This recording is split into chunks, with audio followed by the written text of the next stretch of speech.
getting it, boy. What's good? You know who it is. It's your boy, Jay in the Bay. Your baller back again. Smells like football season. Yo.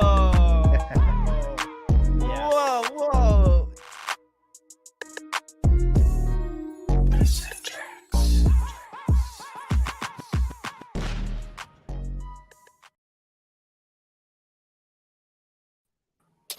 What's up, YouTube? Welcome to Straight Out of the Bay. Y'all know what time it is. It is Victory Monday. I'm here with my man Jay in the Bay Area baller, man.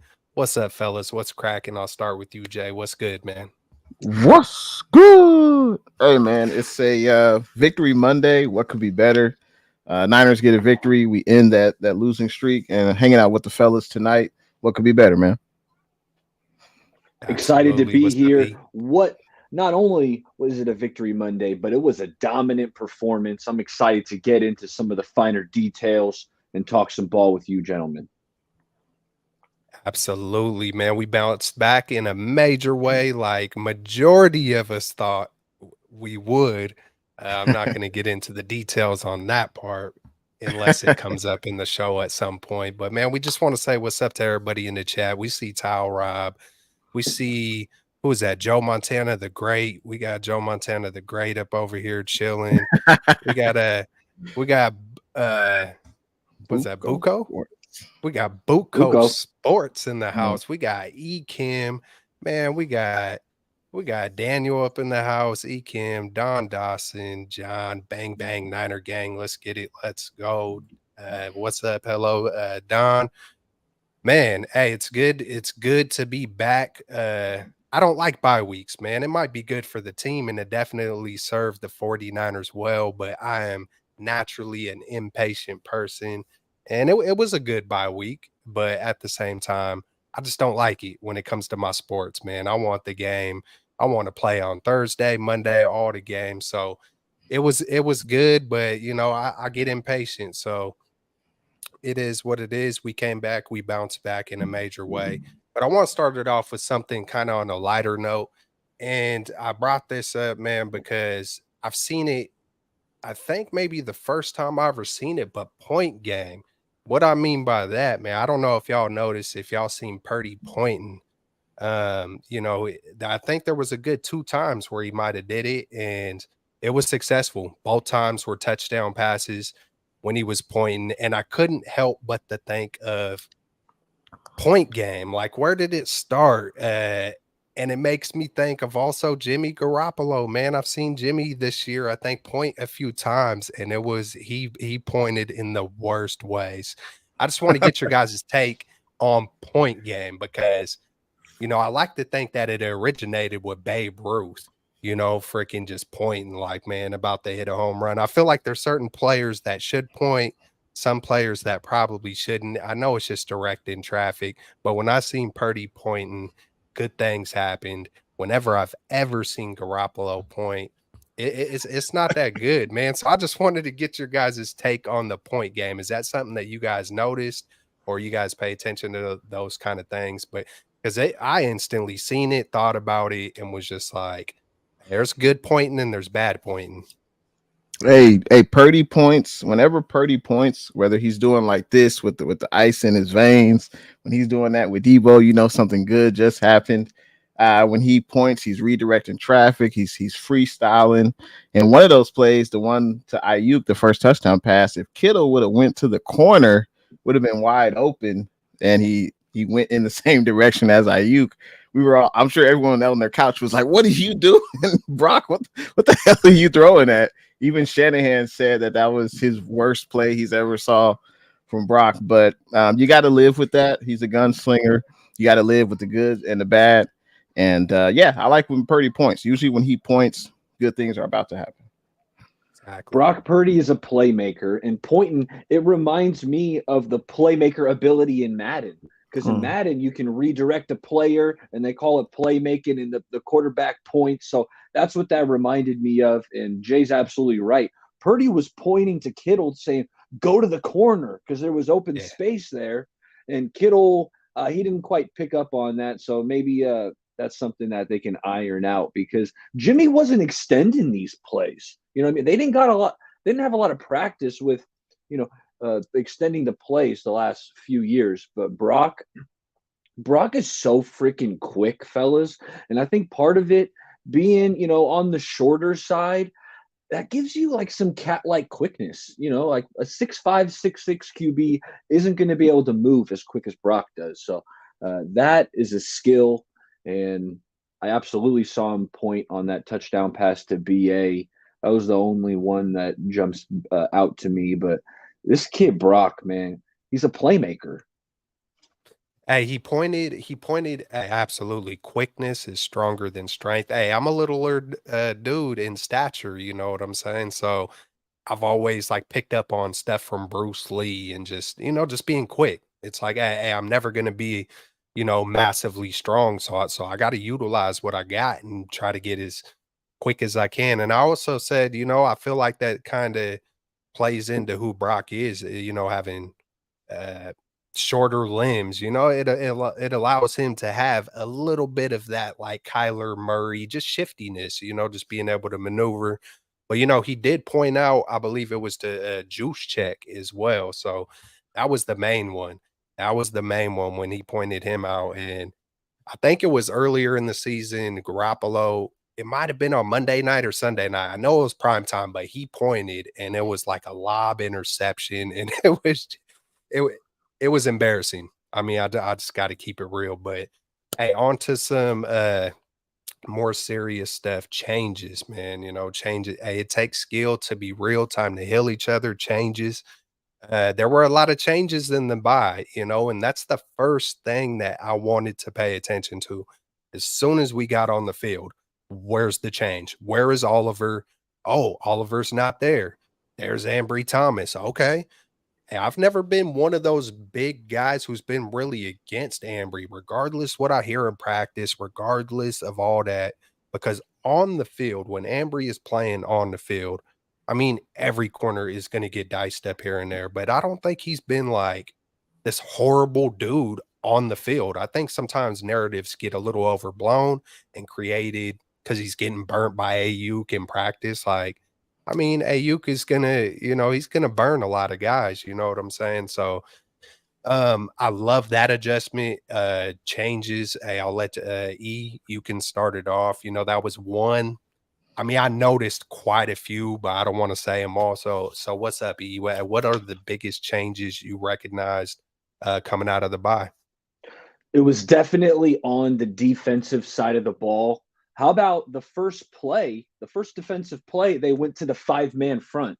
I hadn't seen the 5-man front at all during this 3-game losing streak. So they brought back the 5-man. Not only that, what I liked was I thought Wilkes was, I call it mugging the gap. It's when you bring the linebackers up towards the line of scrimmage. You might know it as the nickel double A gap if you play Madden, that formation where the linebackers come up to the line of scrimmage. You don't know who's blitzing. Is Fred blitzing? Is Dre blitzing? Hufanga was up there. So I saw a lot of like 7, 8-man guys across the front. And I thought it kept the offensive line of the Jaguars. It gave them some trouble.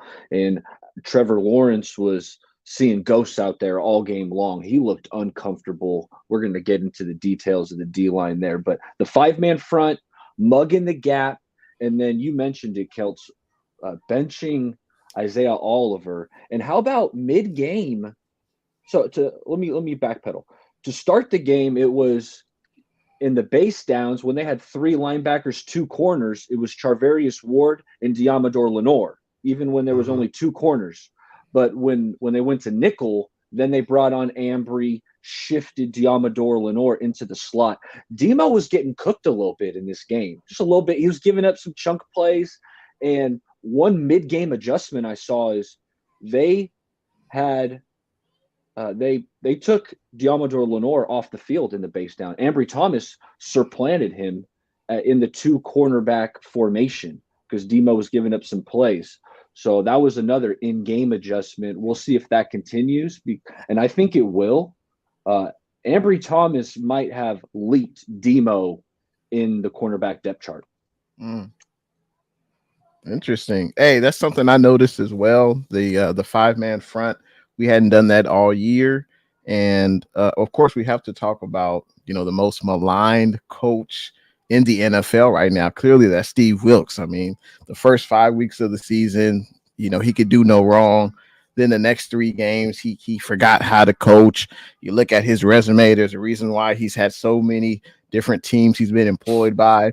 People are calling for his job after 3 games. And I mean, keep in mind, the defense only really allowed I don't think we allowed more than 20 points except from Cincinnati during that losing streak. But I thought Wilkes did a great job. I think he showed some of his leadership by listening to his players, obviously adhering to what Kyle Shanahan said. Hey, get your ass down from the booth. We need you on the sideline. And I thought Wilkes showed up. I think it was earlier in the week, Wilkes was asked, how do you deal with this tough time in your life or whatever from being heavily criticized as a D coordinator? He chuckled and he said, I'm built for this. And I think Wilkes showed that by the adjustments he made, the 5-man front, shuffling the secondary. So kudos to Wilkes. And I mean, the stars showed up and showed out. Bosa was out there. Chase Young. I mean, those guys were the reason why the defense excelled. Fred Warner, Huff, the guys that we pay the big bucks to, they made plays. And regardless of the scheme, the best players on the field, they got to make plays. If they don't make plays, then we don't hold Jacksonville Jaguars to 3 points, regardless of what the scheme is. So I know we want to blame Wilkes, but the guys who get paid the big bucks, they also have to perform. What's his name? The Jags quarterback, for some reason, his name, Trevor Lawrence. He looked uncomfortable the entire game. I hadn't seen that opposing quarterback look that uncomfortable in the 3-game losing streak. So clearly the coverage was sticky. I think we were playing more man in the first few downs compared to zone that we've been doing the last few games. And the pass rush was eating. Everybody was eating. I think Cleveland Furrow had a sack. Armstead was in there as well. Hargrave, I thought they all played great. And, it really showed, only allowing 3 points. And the Jags had won 5 straight games coming into this. And, yeah, at the beginning of the show, Kelts had mentioned, hey, most people took the Niners to win. I'm not going to front. I took the Jags to win because they had won 5 straight games. They were at home coming off a bye. And the last 3 games I saw from the Niners just didn't sit well with me. That wasn't the Niner team that we saw the first 5 weeks of the season. But I'm so glad to be wrong. I'm definitely glad to be wrong. And hopefully this continues. So that was something else I noticed. The return of Debo and Trent. I think they kind of sparked the offense.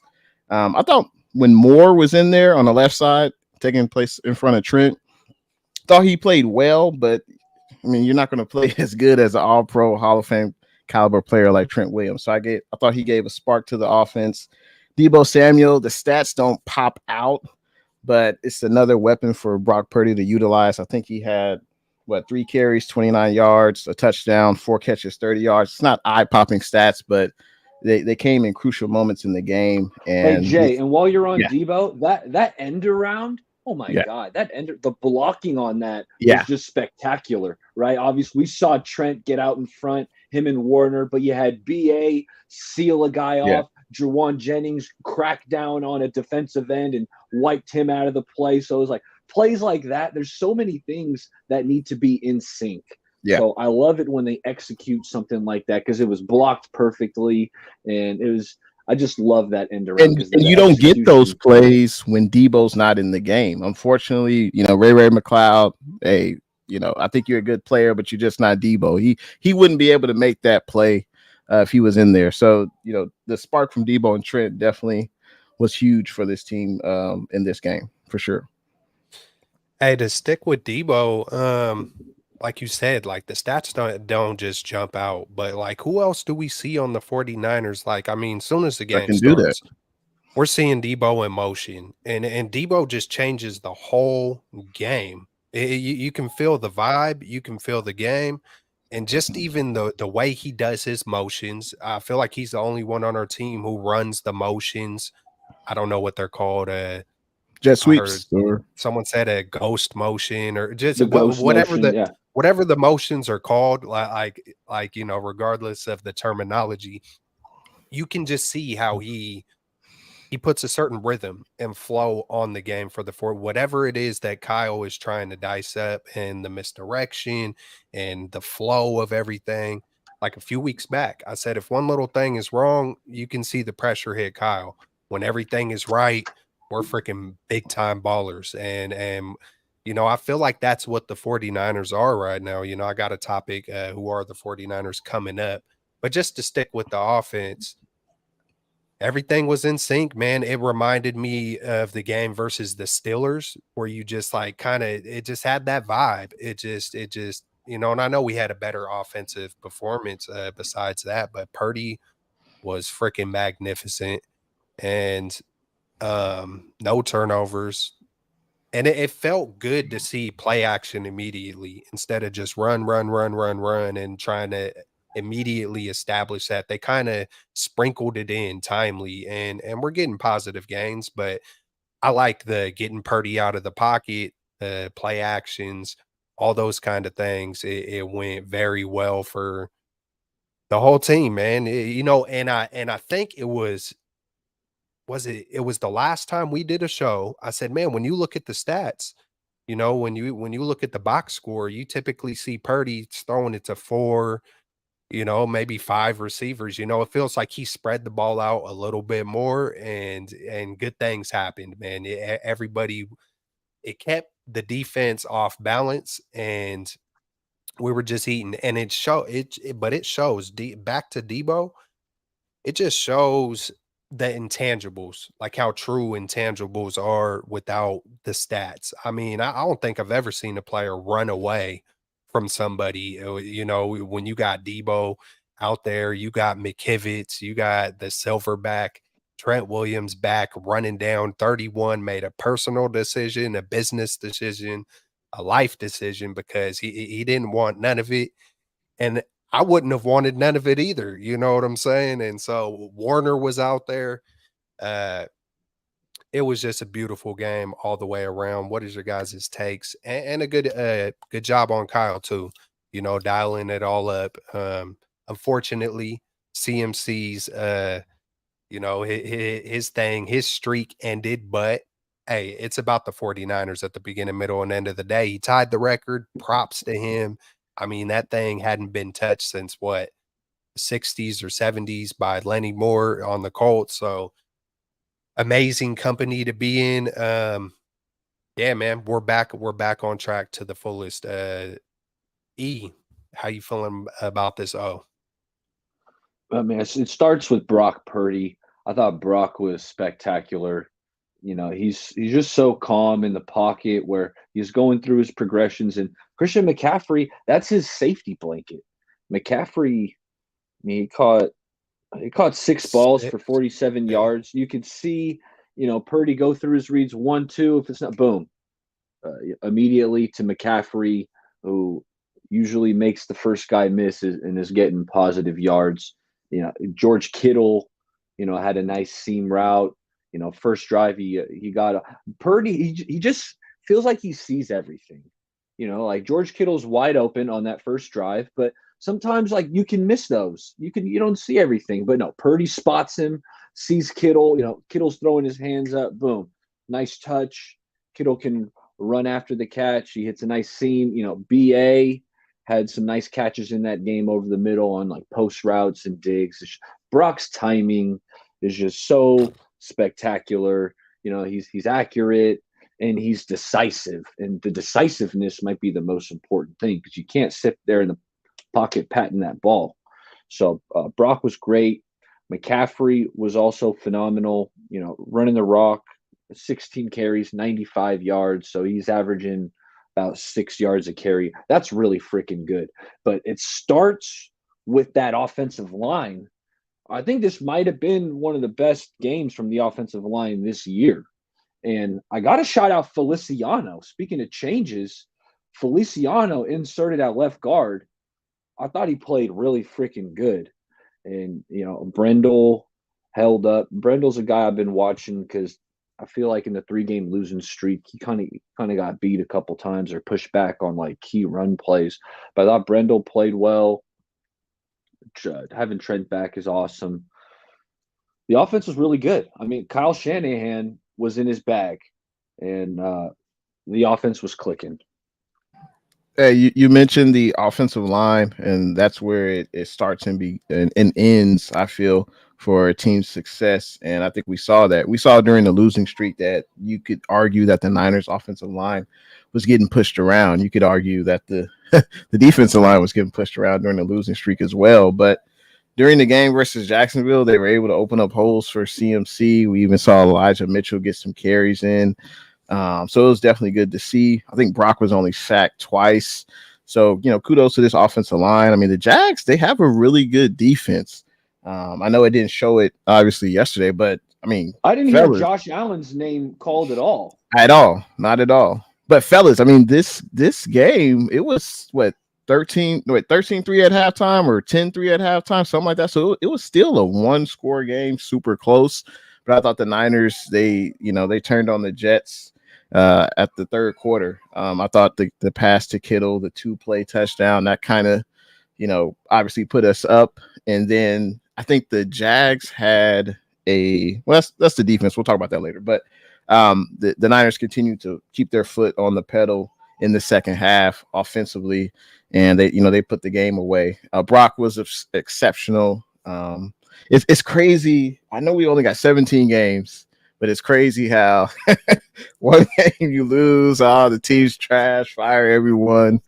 And Brock played a hell of a game. And I think he'll continue this streak against the Buccaneers. It sucks that they couldn't get CMC in so he could get that streak of 18 consecutive games with a touchdown. But I don't know how you guys felt, but I thought it was kind of, I don't know, like the game's already over. The Niners, are driving the ball down the field. You put CMC in right outside of the 20-25-yard line. I don't know. It just felt kind of cheesy to me. It almost felt like when Brett Favre was playing the Giants with Strahan, he was trying to get the sack, and then Favre just lays down and Strahan gets that sack. And it kind of felt like that, honestly. I was like, it feels kind of cheesy. But other than that, I'm sure CMC will restart that streak, next Sunday against Tampa Bay. But other than that, hey, really no complaints from the offense. They played really well. Hey, man, I think, like, it's kind of like, how would I say this? I feel like I love streaks. I've told you guys a few times I love no-hitters, and just whenever history's being made or whatever's happening, when it comes to like a CMC thing.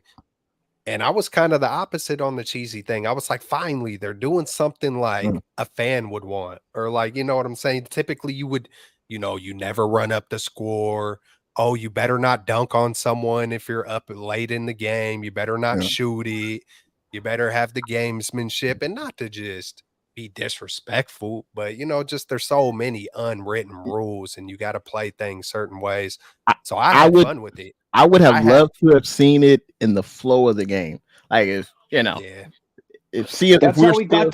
how we got the 17 touchdowns. The 17 games before that came within the flow of the game, right? So it just felt out of character. I feel it though. I feel it. It's all Juice Check's fault, man. He was supposed to. He was supposed to get laid down at the one. I think he was going down. I think he thought about it. It feels like he was looking to see where he was at, like on the goal line, and then he got hit kind of and fell into the end zone. Yeah. Hey, man, we haven't talked about it. We haven't talked about Chase Young, man. We haven't done a show in a minute. We took the bye week off. Man, how y'all feeling about the defense as a whole? And like you said though, too, Jay. It's quick how things change. The changes. Just 1 week this. I feel like this year, I don't know why. I haven't necessarily fully forgot this, but I feel like a lot of the sports world kind of forgets that there's a reason why they made a movie. And I've mentioned this in the past. There's a reason why they made a movie called Any Given Sunday. And I feel like this NFL season is a prime, especially this week is a prime example that anybody could be anybody, man. It's not too far off, from, the worst to the best, and especially matchups, and even one team could stomp one team out, and if that same team played the next week, man, almost the vice versa could happen. It's like any given Sunday, anything could happen in any given moment, matchups, play calls. I mean, there's 22 moving pieces, on every single play. There's hundreds of decisions being made, in this game of football, and it's not easy. It's not easy, man, especially playing quarterback. I just wanted to put that out in the air that, that's one thing that does worry me about the Bucks, man, is because I feel like some of the games that we have lost were versus kind of Buck type teams. Maybe not the quarterback as much, but there's just a feeling that this year specifically of any given Sunday. So, hey, man, don't be surprised. Hopefully, we win out from here, but don't be surprised if one unexpected one pops up here or there, So it is what it is in this NFL. But on the defensive side, Chase Young, what a great freaking signing. I mean, E's been calling for that defensive edge rush opposite Bosa for the past year, basically, or ever since we even when we probably did have Ebicom and Amenahue and Willis and all those guys. So we finally got the guy. And I'll start with you, E. Is that like a good enough guy? Is that a guy you was looking for? Is that more than what you might have expected compared to an Ngakwe or whoever else was on your mind, man? How you feeling about Chase Young? Because I absolutely loved it, especially seeing the little wrinkle with Bosa and Young inside. Even though it didn't really work too much, but it was like, okay, like, hey, let's get spicy right here. But then when they was both on the edge and they was both crashing down, it was beautiful. It was freaking just, I loved every minute of it. It felt like the 49ers defense was back, revitalized, and just eating, man. How did you feel, or how do you feel about the defense as a whole and Chase Young? Well, the defense was spectacular, holding the Jaguars to 3 points. And on the point of Chase Young, yes, Kelch, this was the guy I was looking for. I wanted a stud. I didn't want just like a move between the margins where you added like, oh, he's a pretty good player. No, Chase Young, he was a top 2 pick in the NFL draft for a reason. And I thought he looked really good yesterday in the snaps I was watching. We all saw, I'm calling it the Ohio State sack sandwich, where Chase Young and Bosa both bent the corner on those tackles, met at Trevor Lawrence, and then Bosa rips the ball out. It's a turnover, momentum shifting play by the Ohio State brothers.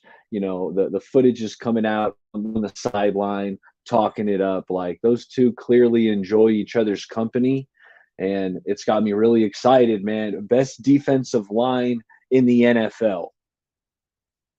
Ooh, over Philly? Over Philly?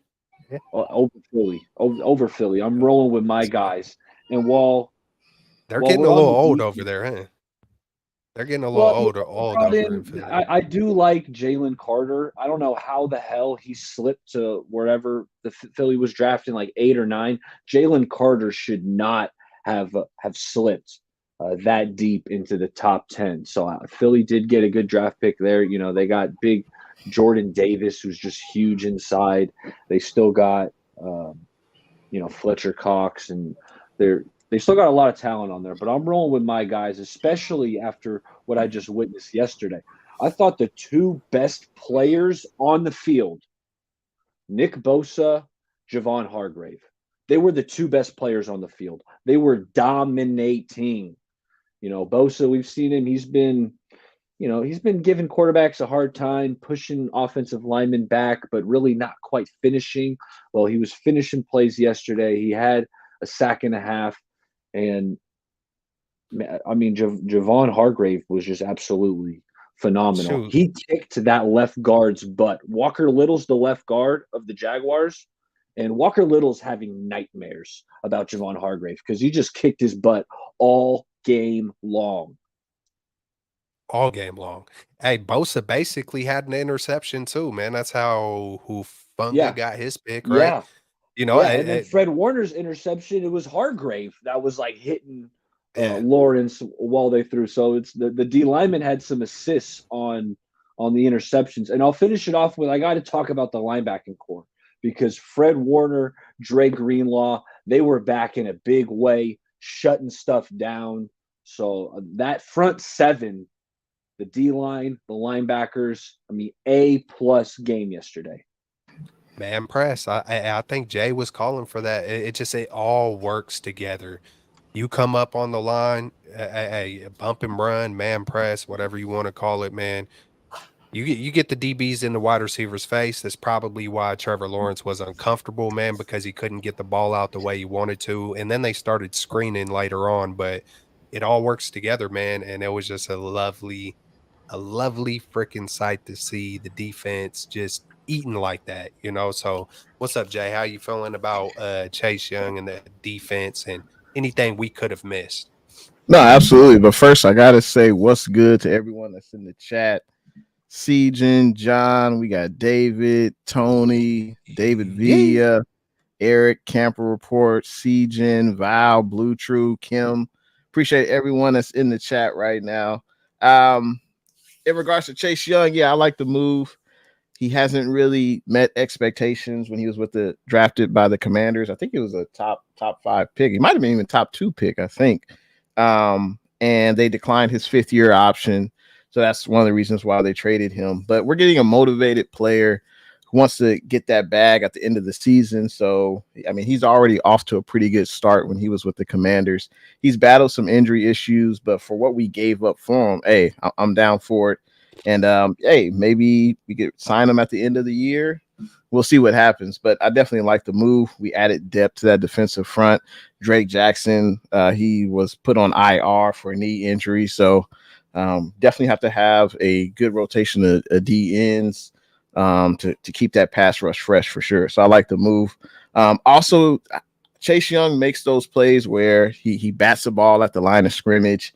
Nick Bosa, we saw him do that yesterday, so that was good to see. Also, I would say, you know, the Jags coming into this game, you know, they had scored their last 5 games. They had scored at least 20 points. And in 2 of those games, they scored over 30. So this was an offense that they probably didn't want the bye week because they were on fire. They were 1-5 straight. So the bye week could have maybe hurt them, took that momentum off from them. And it was the exact opposite for the 49ers. And I think that showed, man, the Niners, like, first of all, they shut down the run. So, you know, we hadn't really seen that the previous 3 games. And Fred Warner, Dre Greenlaw, they were hidden. ETN didn't want that much. I mean, and if you know ETN, he's been pretty good in fantasy, but wasn't really a good day for ETN going up against that Niners defense. So they shut down the run, make the Jags offense one-dimensional, and Trevor Lawrence, he just didn't look comfortable in the pocket. You know, we were able to get after Lawrence. I think we had 16 pressures. We were able to bring him down 5 times. So this defense was incredible, only allowing 3 points. And I wanted to mention on the Jags drive, I think, you know, Mitch, one of the best punters in the NFL, pinned the Jags, I think, at their own 1. The Niners defense allowed them to go all the way down the field, right? Those screen passes, that's something that the Niners D got to improve, but we'll talk about that later. But they were giving up those screen passes. They go all the way down the field. Then Ambry Thomas, the forgotten man, you know, forces a fumble from Christian Kirk. And it should have been a fumble 6, but Kyle Shanahan, what the hell you doing, man? You on the field, man. You the head coach. I mean, come on, man. You got to stay on the sideline. But there's a lot of guys on the field. But I just thought that was a heady play from Ambry. Hell of a job. And yeah, like he said, he could maybe be starting opposite of Mooney Ward when we only have 2 cornerbacks and 3 linebackers. So, hey, defense did a hell of a job. And hopefully they can, you know, keep this up. Hell of a play by Ambry Thomas, and especially that changed the game. That changed everything because the Jags, they were like on their way to score, and then it was a play. And then it was a play before that where he was a little handsy, but you know, he stopped the touchdown the play before that, and then he gives up the reception, but then hits him hard, and not only hits him hard, has the awareness to go for the ball. He strips that thing out, recovers that. It's just phenomenal play by Ambry Thomas, man. I know, we've seen him on the sidelines. We've seen him chopping it up with Wilkes, I believe. But just, and that's a question you asked us, Jay, was, what do you think it's going to do with Wilkes, being on the sideline, and just that connection, that communication, looking at someone eye to eye and really feeling what someone's trying to elaborate instead of going through a chain of command. And that's so important just in today's world, because it feels like you have everybody talking, or there's so many different communicators, before you get to a store manager, or for example at a school, it's like you gotta, it just goes through so many people to where it just gets watered down. It's not as you know serious, or taken as serious, or taken with as much heart, just leadership around the whole world. So that, defensive coordinator on the sidelines, I love it, because I think sometimes you can overthink things too much when you see too much. Sometimes, being vanilla, or being simple, or just going with the flow, going with passion and emotion, sometimes is a good thing. Everybody's different. Everybody has their way, but, um, yeah, I loved to see him on the sideline, especially for Ambry Thomas. I believe he was chopping it up with Ward, Mooney Ward on the sideline as well, just bringing that fire, that energy. He looked a little kind of, I don't want to say shell shocked, but he had a little, maybe uncomfortable look, but you can see him kind of warming up to it. Like, okay, like, hey, man, let's go, So I feel like it fired up the whole team. Yeah, man.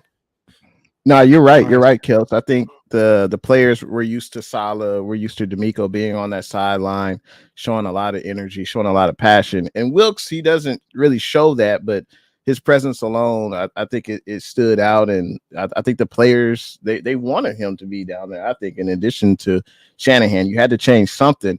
And like David said, benching Isaiah Oliver was a huge move.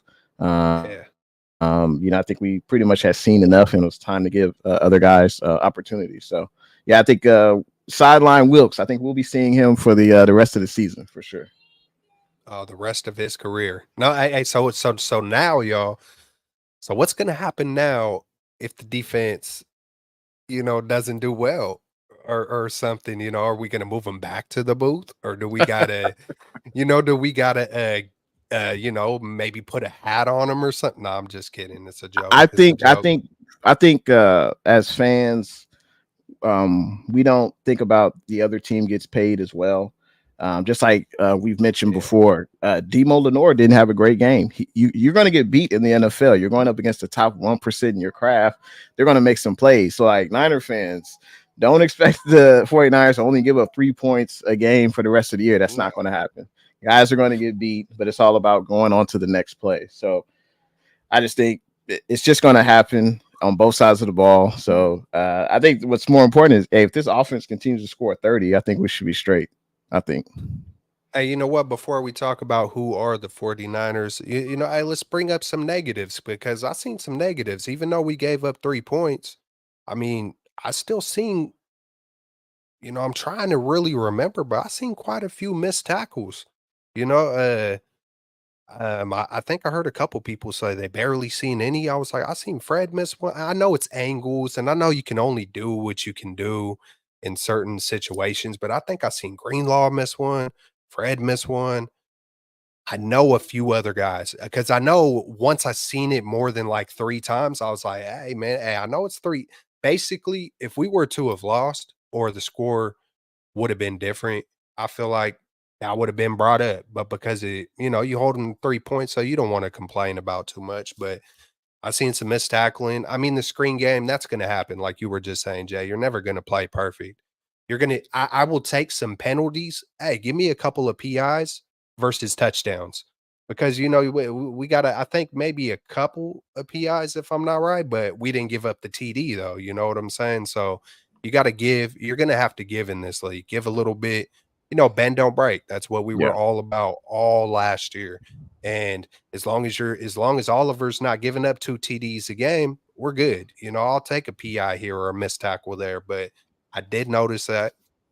Yeah, man. So was there anything negative that y'all spotted? Was there anything? And I know there's not too much to talk about as far as with what kind of a game we had, arguably a more complete game than what we did versus Dallas. Hey, I would say, in the red zone, we were only 1 of 4, so we could definitely get better in that area on offense. Third down conversions, we were only 4 of 12, so that's not good. So we can definitely get better in that area. But I don't think yesterday's performance on defense, don't call me a hater, but I just don't think that's the 49ers defense. Like, I don't think we should expect that week in and week out. I don't think, based on what we saw the previous 3 games, I feel like those type of games could happen where 49ers defense, if we play the Cincinnati Bengals or a Pat Mahomes and the Chiefs, we're going to give up some plays and we might even give up some scoring drives. Like, I think that's more realistic than what we saw yesterday, which was a complete dominant performance. Yeah, I hope we have some more of those games in the future, but I'm not necessarily expecting that. What I'm expecting is kind of like what we saw from the Jags' best drive. They're going to go up and down the field, but we're going to prevent them from scoring. Maybe we get a turnover. Maybe we force a field goal. I think that's more realistic, just in my eyes. I'm not going to expect them to have a type of performance they did, yesterday. But that's what I noticed. And I'm trying to think of any particular player who could have stepped up, but maybe I'll have something after Baller goes. Yeah, this is the Step Ya Game Up segment right here, brought to you in part by Bay Area Ballers. So, man, if there was one guy who got to step it up, who was it, Baller? Oh, you're muted, bro. You're muted, Baller. Okay. One guy, Kelts. Yeah, or a unit, or I'm gonna throw out a couple. I know Jake Moody, no misses, but I mean the extra points are barely squeaking through the uprights. Short field goals are and it always seems to be kind of on the right side. You notice that? Every he time tends to miss right a little bit. So, but I'm not going there because he made all his kicks. But it's kind of like it's nice if they were going right down the middle. Demo was. I'm gonna say the corners. I don't think the corners were very sharp yesterday. I loved the D line. I loved the linebackers, but Demo, I thought it was getting beat a little too much. Again, Niners gave up 3 points, so I'm saying Demo got beat, but the team only gave up 3 freaking points. But Demo, I thought he was a weak spot. And then Kelts, I'm tired of Charvarius Ward grabbing. I'm tired of it. Yeah. I mean, it's 7 flags in 3 games. 7 flags in 3 games for Mooney Ward, and it's not as number one. You can't do it as the number one. And I know we got him to bring him in as our number one, but he definitely feels like a second type corner. But and he's. I mean, he is the number one. He's getting paid to be the number one corner. It's just like you got to take your hands off him, Charvarius, because he's sticky. He's close, but he just gets too grabby. And at this point, it's like, how much can you verbally tell him, hey, stop grabbing, hey, stop grabbing? It's almost like it's a reaction of him. And I'm afraid that it's going to pop up at the wrong time, at a crucial time of the game. It might be 3rd and 10 where the Niners are going to get an offense off the field, but no, Charvarius Ward grabbed onto him. So I'm saying the corners, I know Charvarius had a nice pass breakup in the end zone. He's doing good things, but he's just too grabby. No, I would agree, but it's like, who are you going to put in? Like, if you bench, I'm Mooney. not benching him. I'm not. Okay, He's not getting benched at all. I'm just yeah, saying, Just get stop grabbing dudes. yeah, just loosen the that's hands who up. he is. I think that's who he is. He's Well, not then a you know number what, one Jay? corner. They need to just tape up his hands. That way, he's just got two clubs out there, so he might Yeah, not be Out there catching picks, just but then there's nothing to grab. yeah. I mean, I that's agree hella with funny. you. I'm tired of seeing the flags, and every time there's a penalty, he acts like Draymond Green. Hey, I didn't touch him. What you talking about, man? I've never committed a foul. What are you talking about? And I'm not just picking on Draymond Green, but every NBA player, every time there's a foul call, they're like, what are you talking about? I never did that. But what I want to talk about, who needs to step their game up, is the NFL referees. I mean, what the hell are you doing trying to ice my kicker? First, at the end of the first half, Moody is up there. The Jazz call a timeout. All right, we get it. Then there's another stoppage in play, and he gets 2 free kicks. I'm like, what the hell are they doing? You can't call 2 consecutive timeouts. And even Kyle Shanahan was talking to a ref. I don't know what they're doing, but they're clearly trying to. They have it out for my kicker, and that's a problem. So the NFL refs, they definitely need to be better. I mean, we only allowed 3 points on defense. I think everyone pretty much played pretty well. Offense, I would say Kyle Shanahan, you got to do better, man, and you have to clearly unleash Juice Check. I mean, why are you preventing him from eating, man? You got to throw the ball to Juice Check more often. He got his touchdown in yesterday's game. I'm not sure how many he's had on the season. You could probably count on one hand, but come on, Kyle, you got to unleash Juice, man. Give this guy more opportunities. Also, let Jordan Mason eat more. I like that. Let Jordan Mason eat more. I like that. I saw that Elijah Mitchell got 8 carries, but you can't really ask for more. 34-3. I think everyone did pretty well for the most part. Yeah, it's a bad week for step your game up, but I had to There slip weren't it in there. any. Yeah, no, totally get You it. But there weren't any never really know. surprises. There were no like Mooney Ward getting flags. That's how it's gonna be unless he gets benched. I mean, that's I'm how it's almost gonna be. trying to pick my own brain and just seeing it. You just never know if there's little details that someone might catch. You know what I'm saying? Yeah. So, yeah, man, how to throw it in there. All right, man. So, who are the 49ers? We start the season 5-0. Then we go on a 3-game losing streak. And then we rebound in a major way. And I think that's who I think, I asked myself this question, and it kind of just seems like when everyone is healthy and everything's going right, we're the best team in the NFL, arguably. Hey, and then if something is barely off, it could be a little bit of rain. It could be one injury, and it just feels like I'm kind of figuring this out right now. I'm talking it out. I think the 49ers are a sensitive team, and that's a good that goes for the good and the bad. You know what I'm saying? That I don't feel like they play the middle. They come out with boom boxes. They go to Cabo. They go to Lil Wayne concerts. Like they are not playing any games. But when things don't go so well for the sensitive, I don't want to call them spoiled 49ers, that they fall back down to earth. And we've seen this team look normal. You know what I'm saying? I like to believe that they are the dominant 49ers. That's who I think they are. What we've seen somewhere maybe a little bit lower than what we've seen versus the Jags, because you're not going to be riding high versus everybody through the playoffs and stuff like that. But I think they're a great team when everybody is healthy. I think you minus a Trent Williams, you minus a Debo, and it's not like, oh yeah, well, you know what? We still got Christian, Ayuk, and Kittle. We're going to be fine. I don't think we're going to be fine. If we're missing if we're missing 2 guys, I think it throws mostly Shanahan off. The way he calls games, the way he goes about business. And I know you can't just plug anybody to be a Debo, but I think the 49ers are a little sensitive in that kind of a way, to where if it's not going right, they look mediocre. I do want to say that I think Brock Purdy is phenomenal, man, because even during his bad games, they weren't just like horrible games.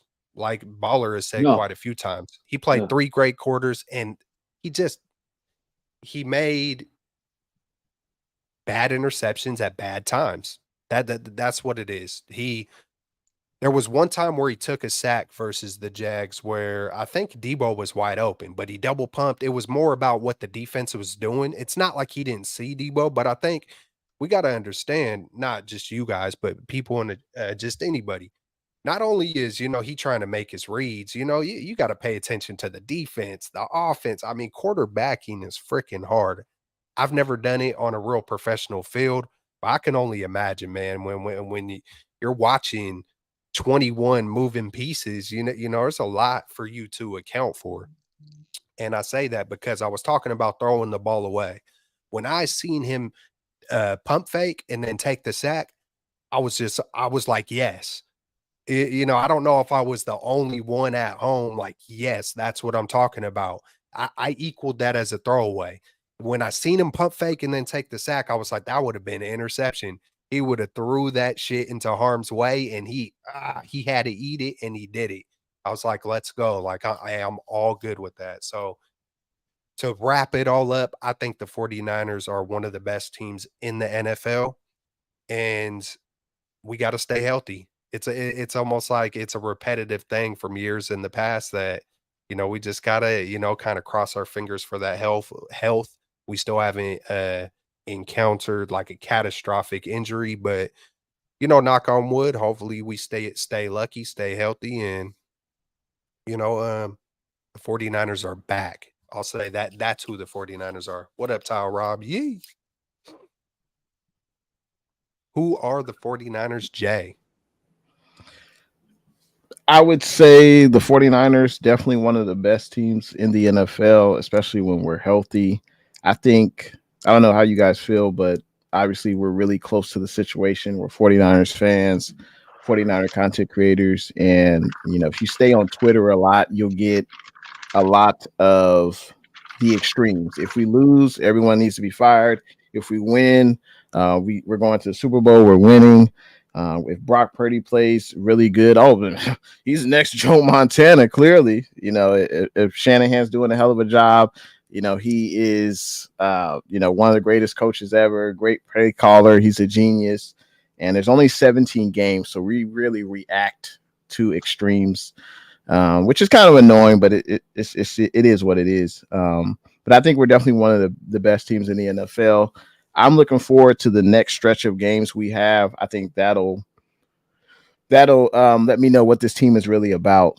Starting off the season 5-0, losing 3 straight. They show that they were resilient, going on the road across the country, facing a team that was coming off of a bye week, 5-game win streak. So they showed, what they're about when they really come to play. But, we got Seattle in 2 weeks. We got the Eagles. So I want to see what we do against the 2 games versus Seattle, against Philly and Baltimore. That's what I want to see, how we play in those 4 games. Seattle isn't one of the best teams in the NFL, but they're a division rival. They're not scared of us. We know each other. So I want to see how we compete in that game. And then, Baltimore is really good. And then of course Philly. So I want to see how we stack up against the best of the best. But yeah, I think we're definitely, a really good team. And hopefully we haven't hit our stride yet. Hopefully we can still get better. Who are the 49ers? The 49ers are Super Bowl contenders. That's how I'm looking at it. And this is a top 3 team in the NFL, in my opinion.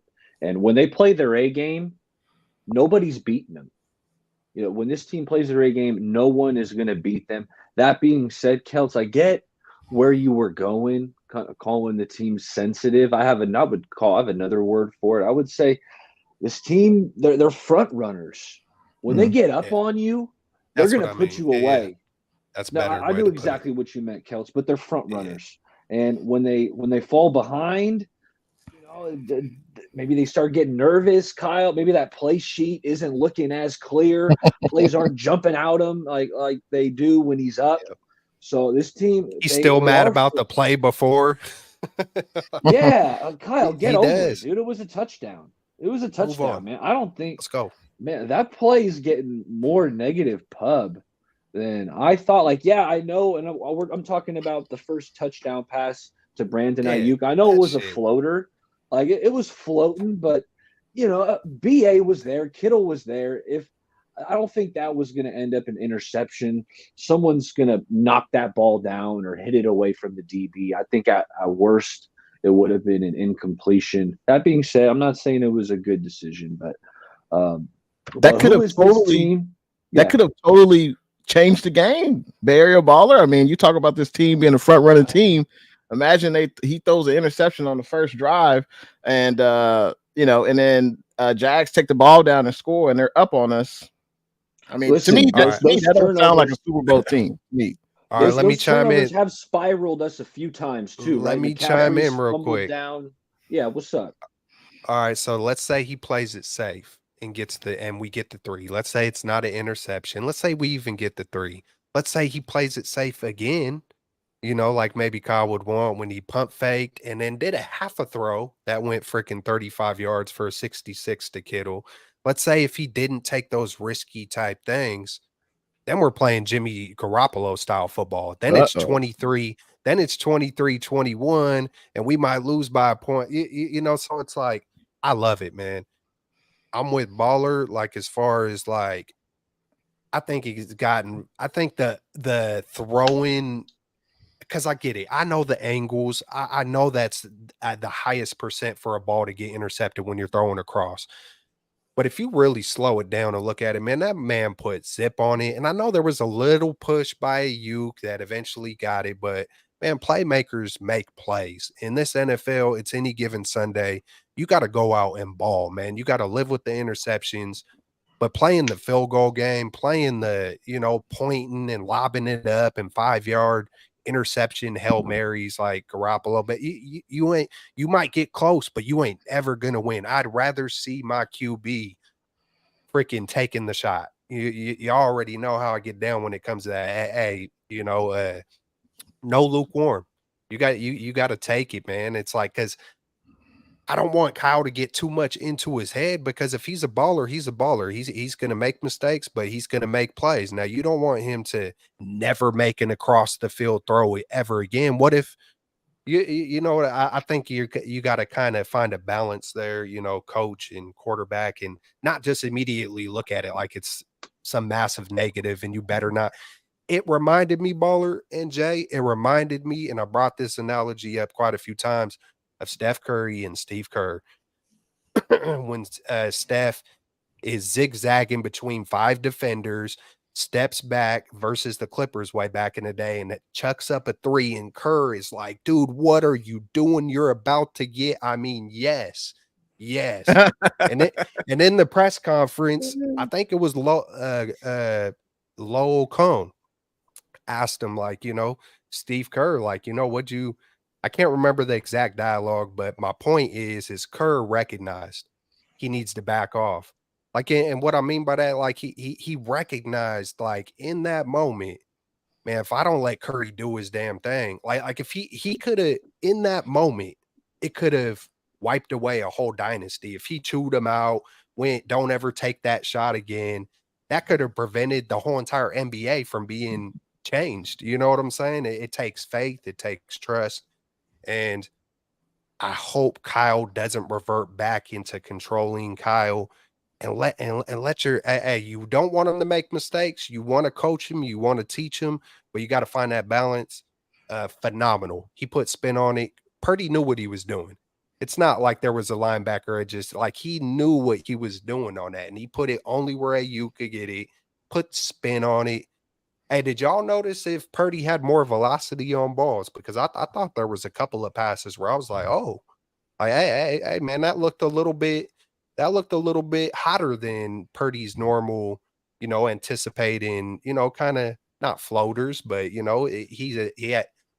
Brock has amazing anticipation, but it felt He got it there. It felt like there was a little bit more zip with the out to Jawan Jennings, another one to Ayuk. Yeah, man, did y'all notice that? And at the same time, do y'all want to comment to anything I just said? I didn't notice that, but I think what Brock does great is he anticipates his throws. In the NFL, you can't wait till the receiver is open to deliver a ball. You have to throw it right before they make their cut, whatever. And that's why I think maybe it looks like he's got more zip on it. But hey, Kelts, I love you, man. But you can't compare BP and Shanahan ringless to Steph and Kerr. I mean, you can't. I'm just way ahead of it, bro. I'm just way ahead of it. You can see it, right? You can see it. I totally understand the comparison. Trey Lance. No, I understand it, but I would say if you want rain, you can't complain about the mud. If you want someone who will take chances, then you can't complain when those chances may not work out, or there's an interception, there's a tip ball. I love that. That was a great quote right there, Jay. It was. It was. Hey, I appreciate that. Hey, but I'm with you guys. I want to see Brock make those throws.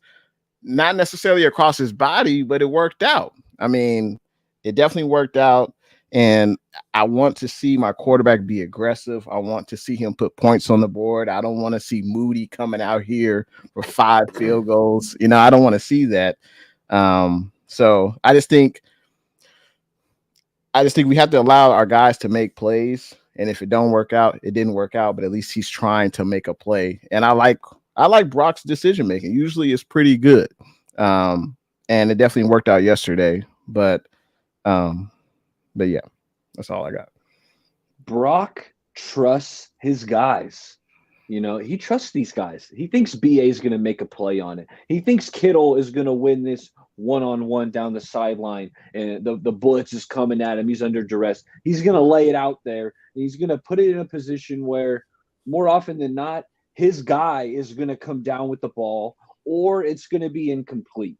You know, does he get picked off occasionally? Yes, but more often than not, his player is coming down with the ball. And Brock trusts these guys to make plays. The kid's a playmaker. You know, I loved Jay's quote because, you know, he takes some chances. And more often than not, it's going to work out, but occasionally it won't.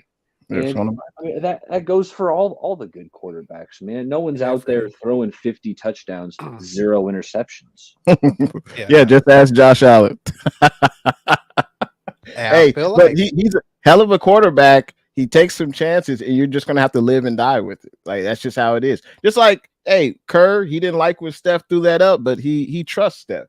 And a lot of times Steph makes great decisions, hell of a shooter, but you know, you just gotta let him play. You gotta let him play. You gotta live and die with it. Live and die with that. Real talk. Yeah, you got to take your best shot, man. You got to take. I feel like Purdy is gonna kind of. I wouldn't be surprised. You know, if he plays, you know, not 10 consecutive good games, but I think that's who Purdy. I think we kind of know. I feel like I know who Purdy is. I feel like he's gonna probably play. You know, 10 really. Or how do I say this? I feel like every once in a while he's gonna throw a few picks, but he's gonna play way more. 80% of the time, he's gonna be on, and then that 20%, you know what I'm saying? Like every other quarterback in the NFL, or really really good quarterback.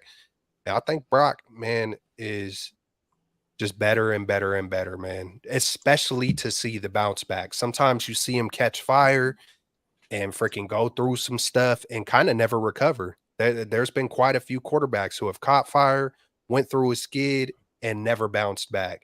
And that ain't, you know, so far, that ain't Purdy. You know, I tweeted it out a while back was, hey, that's the new test. How is he going to bounce back after 3 performances where he really felt like, you know, it was his fault, regardless of what we'd say as far as good game, bad game. You know, I know that was weighing heavy on him, you know, throwing picks or losing games. You know what I'm saying? He lost 3, you know, the 49ers lost 3 games, but it was his first 3 losses and they were all back to back. And then he responds, you know, arguably with his best game he's ever had. You know, I just think that's remarkable to say the most. We got a super chat by, I already had it up there, by Travis Hot Bird. diggity dog. Appreciate that, TB Jr. There it is. Hey, Travis KB, Bird. What's good? Appreciate you coming in through the chat tonight, Katie. Yee. We also got Joe Montana, the great area baller is a pimp. All right, man. So let's hop back into some of this game. Man, game balls, man, there's so many to give out. How much time? Are y'all good on time? Yeah. So we could talk about next week as well. Game balls, man. Who gets your game ball? We'll start with you, Eric. Nick Bosa. Listen, fans have been giving him a hard time. He's making 30 plus mil a year. He's not getting after the quarterback. Well, I thought he was, he was the best player on the field yesterday. He dominated the offensive line. He was pressuring Trevor Lawrence, making him uncomfortable all game long. There's a few different ways he can go, but I'm going with Nick Bosa. Just stellar performance getting after the quarterback. Hey, I would go with Ambry Thomas. I spoke on his play that I think totally flipped the game. I think we were only up 20-3 when that play happened where he did that, punched the ball out. And I think that totally flipped the game for me. I thought the Jags were going in to score a touchdown, and he totally negated that.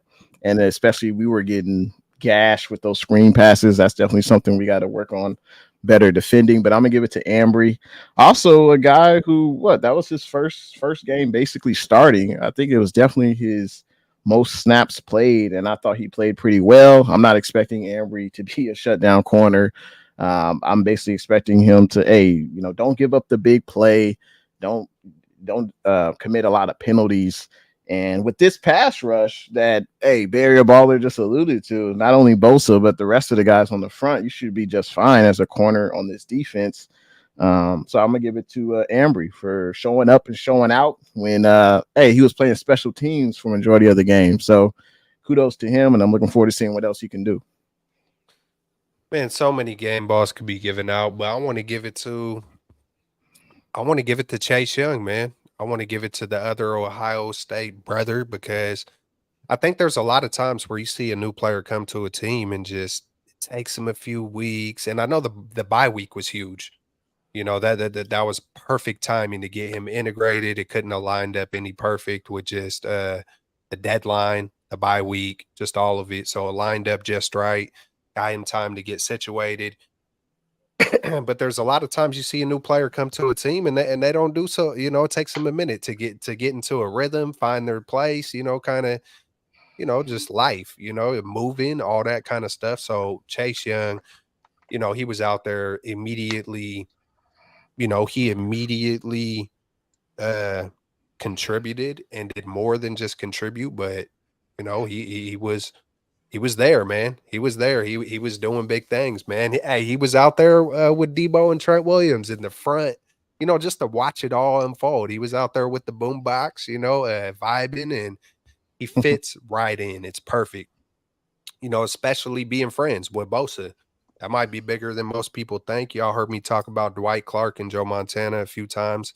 That's when the dynasty started, when they became best friends. I know it really started with the catch, but it's important. Chase Young. And I wanted to also bring up, man, the throw. I don't think it's talked about enough. The throw to Kittle, man. Yeah, and I'm surprised we haven't mentioned Kittle throughout this show more than we have.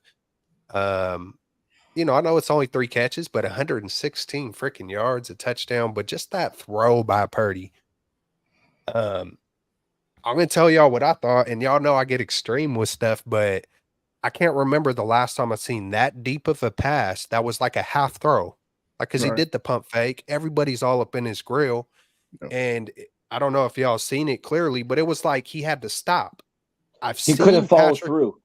I've seen Patrick Mahomes make that throw when it's for like 5 yards, trying to do a little jump pass over someone. We've seen quarterbacks do things like that when it's like 5, at the most, maybe 10.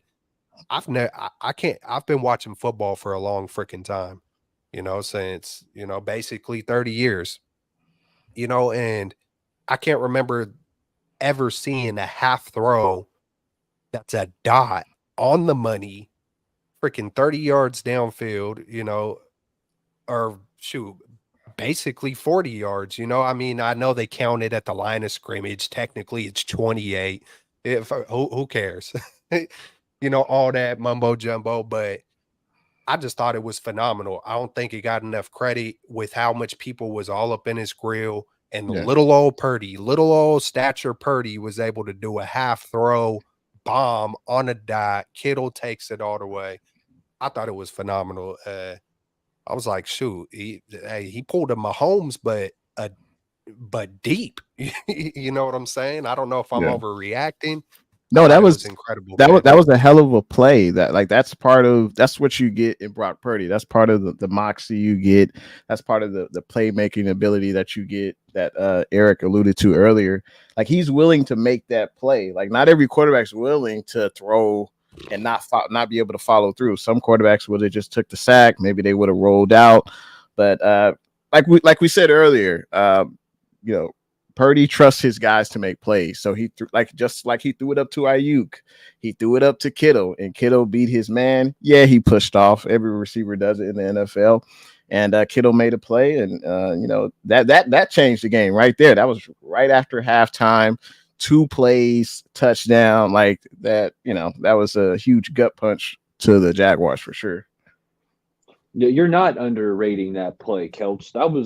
It was the play of the game. If you had to make me say one play, actually on my post-game show with Krug, we did play of the game, and that was the play I chose because it was special. And when you can't follow through on a throw, the fact that he didn't underthrow him, you know, like I was thinking when I saw it live and you saw him not be able to follow through, I'm thinking, oh, it's gonna come up short, right?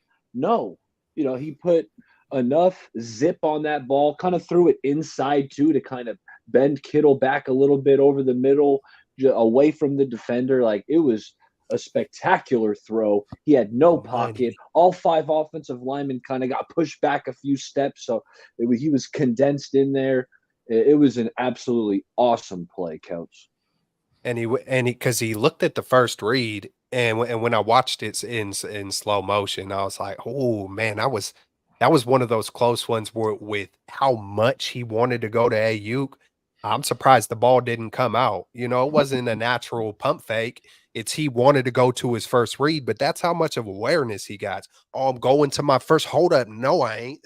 Like, you know, he got them spider senses, bro. He's seeing, you know, because he's already looking at Ayuk. You know what I'm saying? And for you to like just that fast, just to have that kind of instinct and, you know, with everything going on in front of you to be able to deliver that, I thought that was incredible. Hey, maybe that's what Purdy needs to do. He was bombing.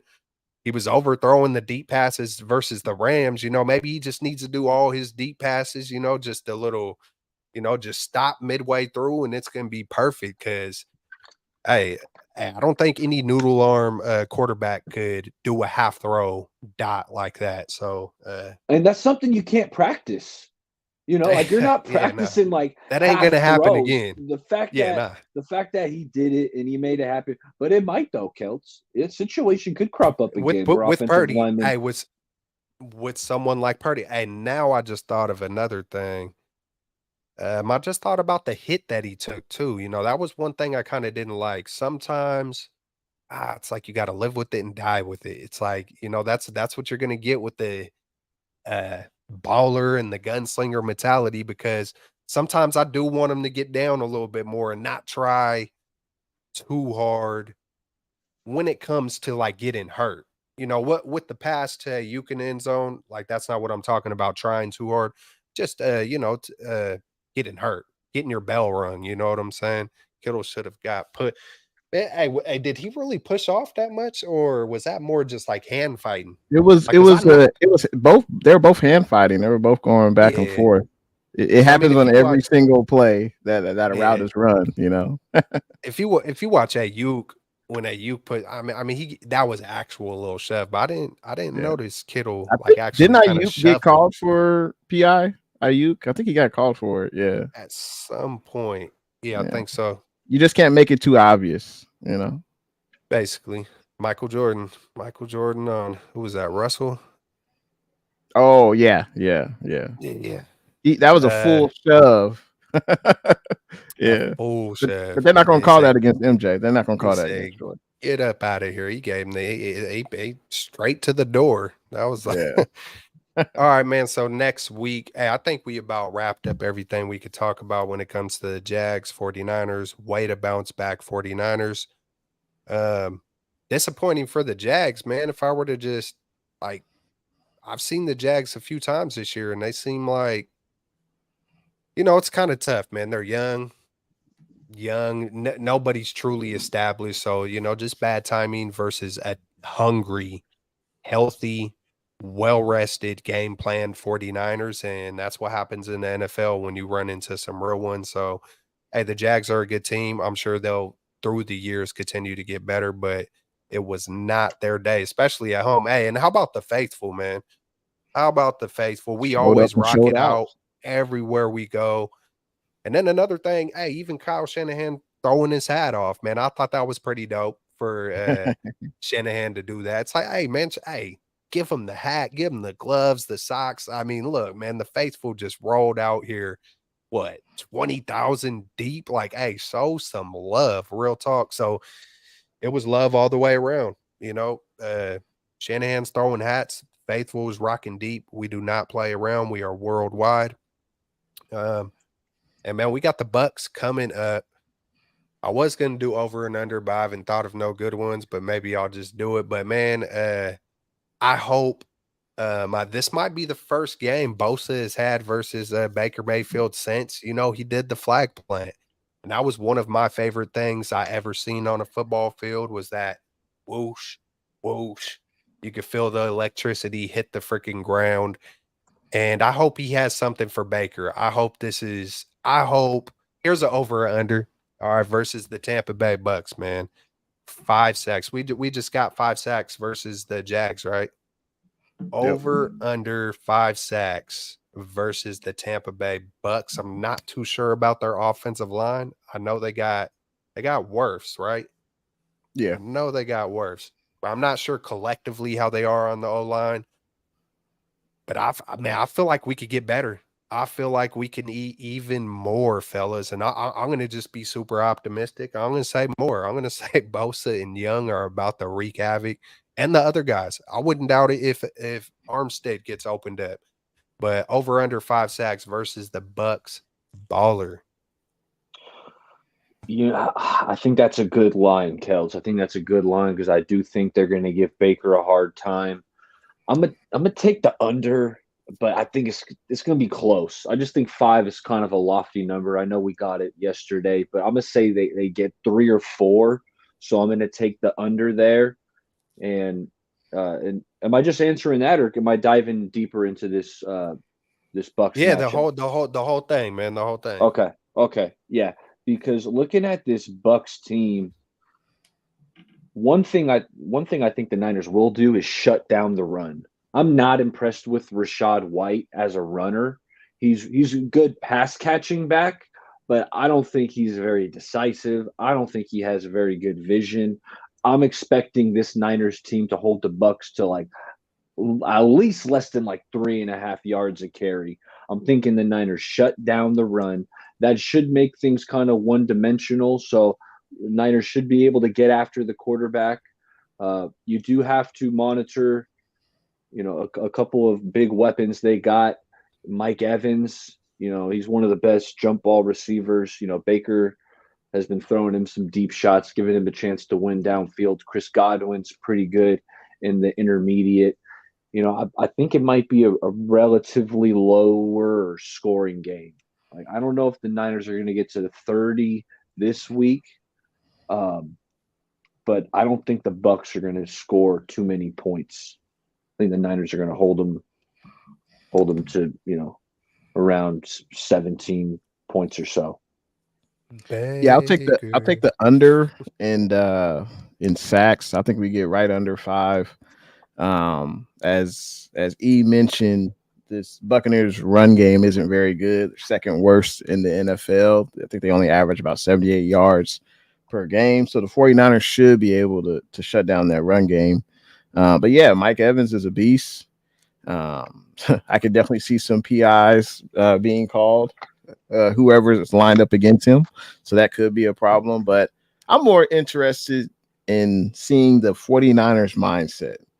You know, you beat the brakes off them good old Jags on the road. Now, how do you follow that up? You're at home, you got some home cooking, you resting. Hopefully, you're not looking at Twitter because everyone's saying, you know, you're the greatest since sliced bread. How will you react? How will you come out? Like, I don't even think this game is about Tampa Bay. This is about the Niners. I want to see how they come out. Yeah. Do they come out with fire, with passion, just like they did at Jacksonville, or do they think they just have to show up? So we'll see what type of character this squad has. We got Super Bowl talent. The roster is there. The talent is there. But, you know, hey, if we get behind in the third quarter, I think Shanahan is like 0-38 or something crazy like that. Like, so I just want to see the mindset. Yeah, like exactly, front runner. So I just want to see the mindset. I want to see how this team backs up that last performance.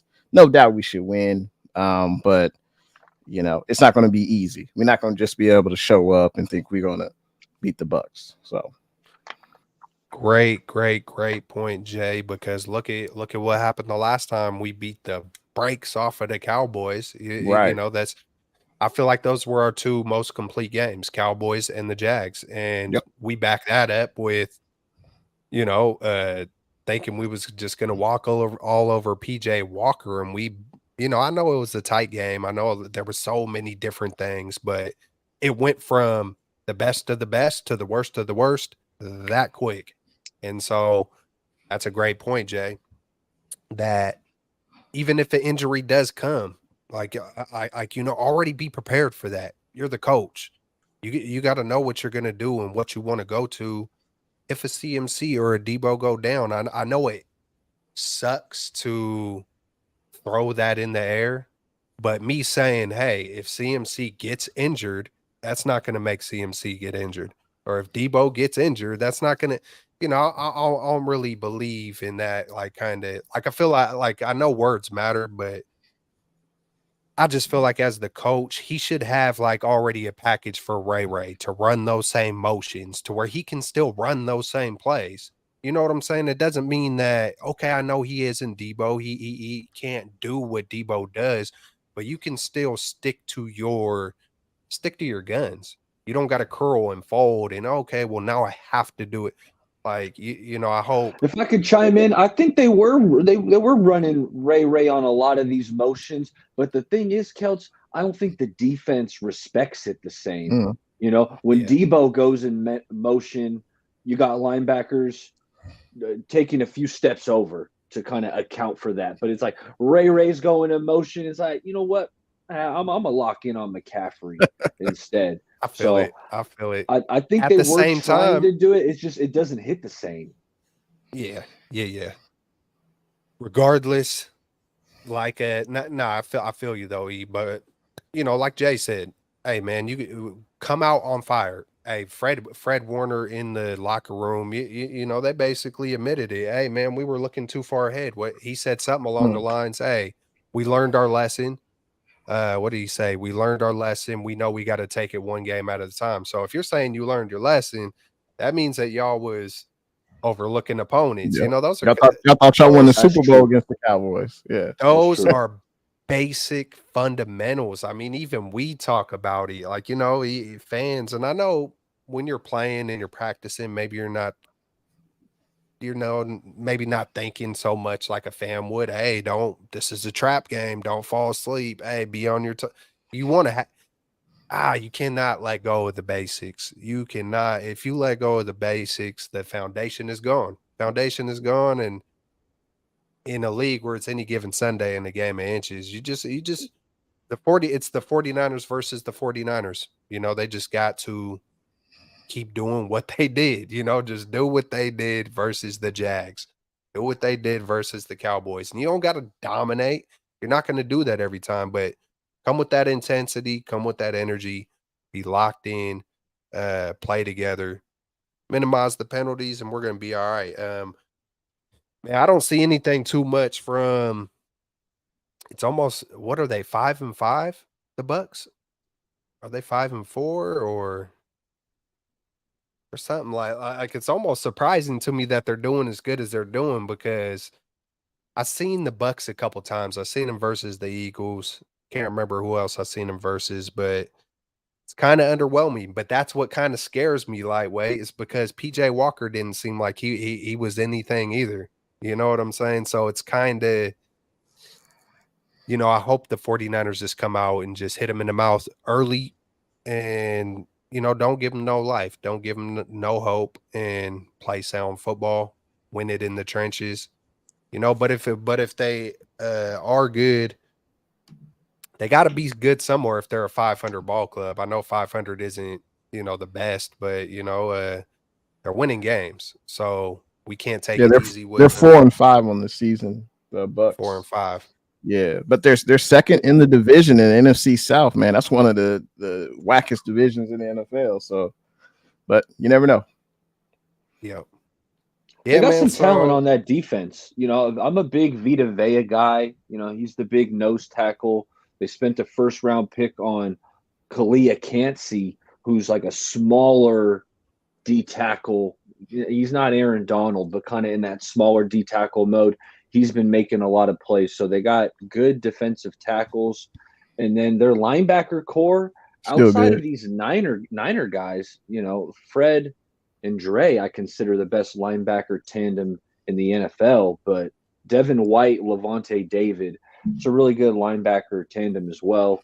Winfield is a safety. Like, they got some talent on that defense, and that's partially why I think it's going to be kind of a lowish scoring game.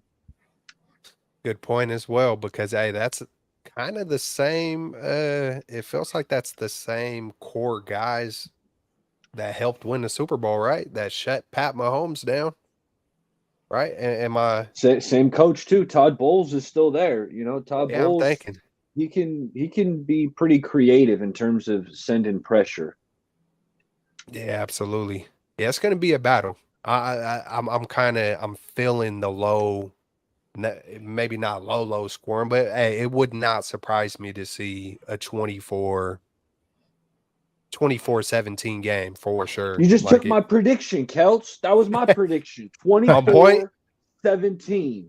On the money. That's what I'm rolling with. Niners.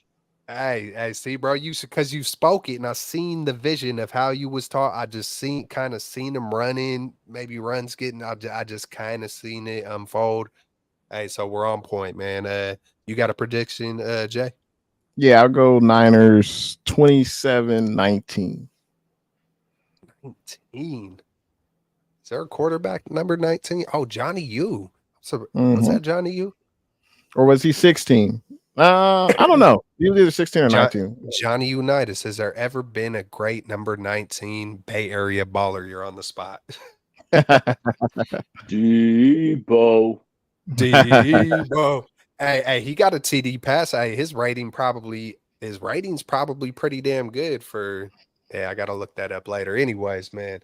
Hey, we got the Bucks coming up, and then after that, I think after that, it might be Seattle on Thanksgiving. Seattle. Yep.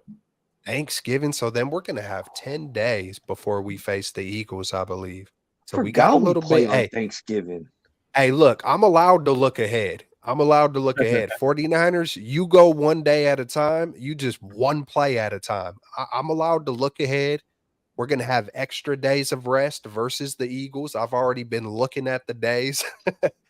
Bro, we got Thursday night Thanksgiving turkey versus Seattle. But first, we got to get through the Bucks.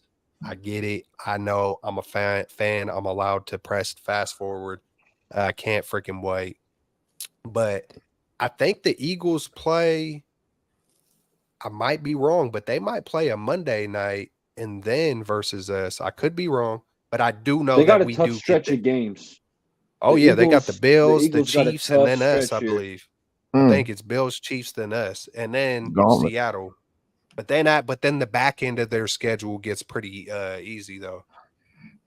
But, Yeah, this is when was the last time the Niners played on Thanksgiving? Oh, actually, never mind. I shouldn't say that. I just remembered Richard Sherman eating turkey on the 50. I want to return the favor, Jay, because that game is in Seattle on Thanksgiving, right? Coming. That's it. Yep. I want to return the favor. I Absolutely. want Fred. I want Brock. I want Nick That's going to be the Bosa. Brock game. Yeah. Just having a feast midfield at what is it, Lumen Field now? Midfield. Yeah. Let's go. Return the favor, fellas. Hey, but hey, one game. I love that attitude. Hey, I feel. Hey, I don't know if y'all feel this way. I'm kind of glad the streak. Hey, oh hell yeah, we're returning it. You know, I just had to slow down for it. We're returning it to the Seahawks. But you made me think. I don't know how you made me think of this, but I'm kind of glad that the thing with CMC is over. The streak, because I feel like there kind of was an emphasis, and I know if CMC is doing good, the 49ers are probably doing good. I mean, you know, you win almost every single game when he's doing good and playing for you, you know, so you're going to keep that formula going. But I feel like it could probably bring a little bit more balance and like kind of a weight lifted when you're not just paying attention to records and, you know, me, and I want, and it's cool. It's dope. I love it. I love that he's a 49er. I love streaks. I love all those kind of things, but I feel like there's a little bit of weight that comes with it too. I hope the ball keeps on being spread around. I don't know how you guys feel about that or if it's just like nothing to y'all, but I feel like we're going to see better all around football from the 49ers just moving forward.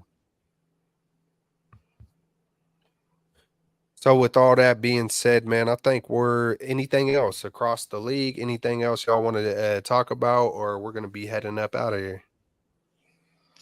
Yeah, I would just want to thank everyone for tuning in to the show tonight. Whatever channel you're watching right now, Jay in the Bay, Celts, Bay Area Baller, or Straight Out of the Bay, we appreciate the support, and I'm looking forward, to the game against the Bucks, and hopefully we can make it 2 games in a row because we're going to need it. We got a tough stretch of games coming up, so we're definitely going to have to, keep stacking these wins. So appreciate all the support, and we'll definitely be back Monday. Hey, fellas, love chopping it up with you guys, talking ball.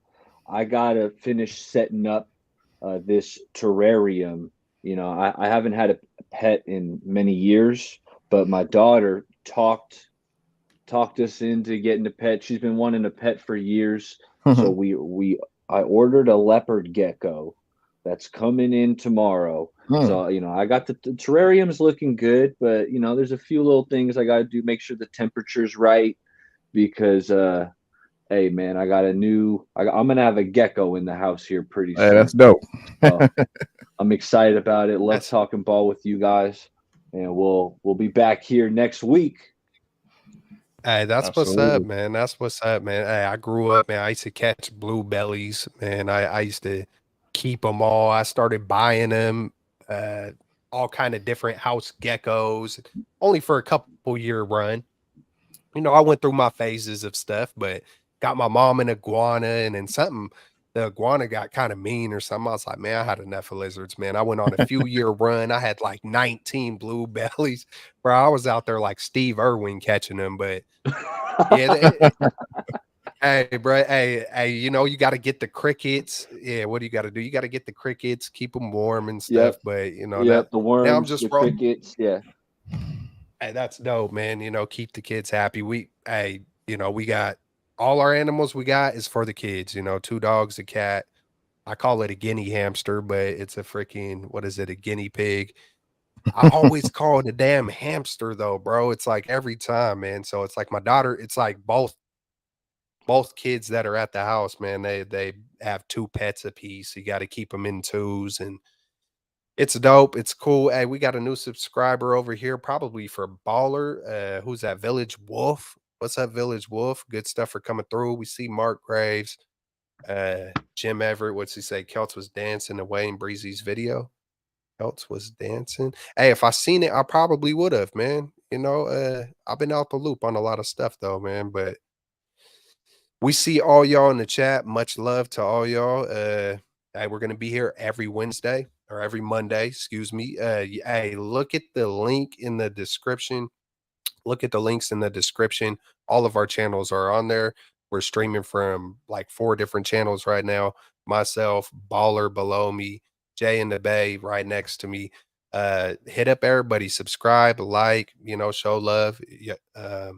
Yeah, man. We're up out of here. We're gonna come back for another victory versus the Bucks. Keep this thing rolling, and just keep the momentum up, keep the energy up, and we're gonna hopefully be there at the end. Y'all stay up. Y'all stay blessed.